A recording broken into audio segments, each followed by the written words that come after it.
7:51 on this Tuesday that feels like a Monday. On the line with me is Dr. Jaimie Ronchetto from Cinema Vet on Cinema Drive. Dr. Jaimie, how are you and how was your long weekend?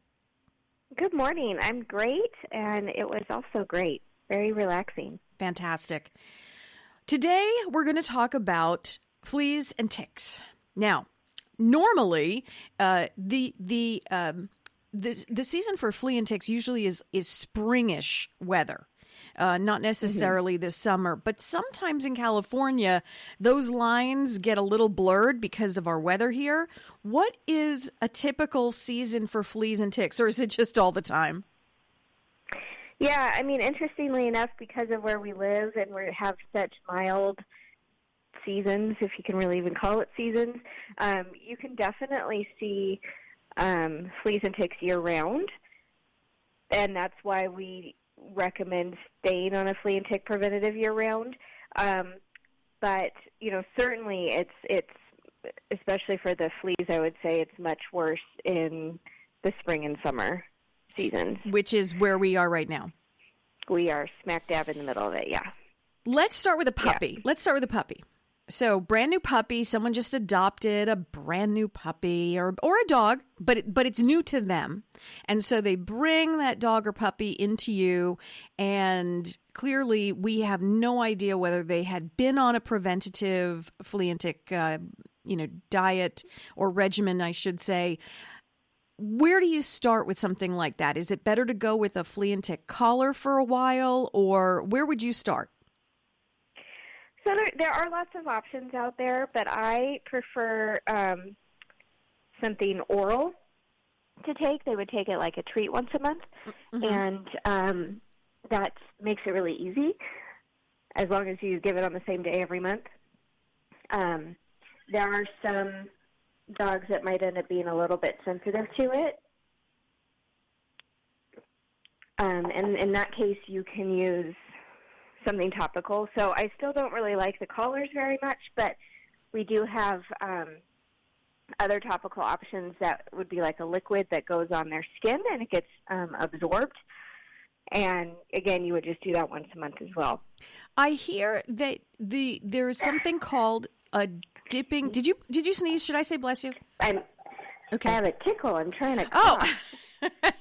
I drink water real quick. I've heard of something called a dip. What is that exactly?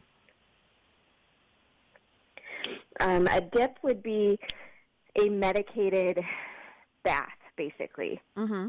It's usually a specific shampoo that we use for really bad, like flea infestations, to kill all the fleas at once. And it's not usually something that you do all the time. So it's basically meant to kill a really big infestation all at the same time. But because it is medicated, that potentially can have side effects too. So any kind of heavily medicated shampoo, you want to make sure that your pet can handle it. So you want to maybe talk with a veterinarian first before you do a flea dip or anything like that. Do you do a lot of those in this area? No, I would say the most part we use just the once a month, either oral or topical medications. Let's talk in the remaining time we have. Let's talk about the ticks. How do you check for a tick? Because if you live in a suburban area, not really prone, and you're not seeing my air quotes, but I'm putting prone in air quotes, because sometimes, again, like I say, in Southern California, especially in our area, the desert-like areas, sometimes those lines are blurred.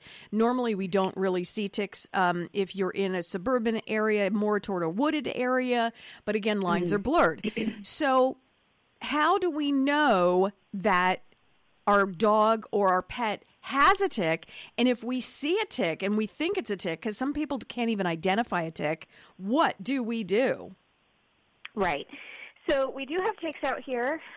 It is more, depends on sort of the lifestyle of your pet. So animals that are outside more, if they go hiking with you, certainly out in some of our hiking trails, you can get ticks. Sometimes in your own yard, but not as typically. They're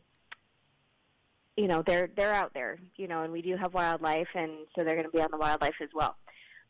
If you think your animal has a tick, basically what they look like, if they're really tiny, they're hard to find and they're hard to see. You'd probably miss them.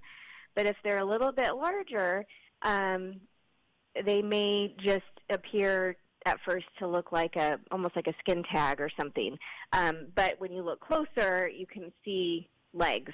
So okay. It's apparent that it's an insect of some kind, and its head is going to be attached to the pet because that's what they do. They attach and then they start feeding on your pet. They suck blood. And they will stay there. If you don't take it off, they will stay there until they've had their fill, and then they fall off and go on their way. So they like pretty much anywhere on the body you can find them, but the harder places to look would be, around ears, feet, things like that. But they can attach anywhere. It is safe for you to pull them out on your own. You want to get at the base or at the head of the tick and gently, try to remove all of it. There are tons of old wives' tales out there. It's not, if you don't remove the head, it's not going to grow back. It's it may cause a little abscess or infection if you don't get all of it, but it is a living creature like anything else. It can't just magically grow back or do weird things like that. do weird things. Should we we only have a couple more seconds here, Dr. Jaimie. If we even suspect that our pet or our dog has a tick, can we bring them to you and your team to help fix the problem? Absolutely. If we don't know what we're doing, what we're doing, and that usually is the case, especially in my case, personally, can we bring it? So, Dr. Jaimie, it's cinemavet.com. Good number to call you and your team? 661-253-9300. Fantastic. Dr. Jaimie, I hope that tickle gets better. Enjoy the rest of your week. Always great talking to you. Thanks so much. You too.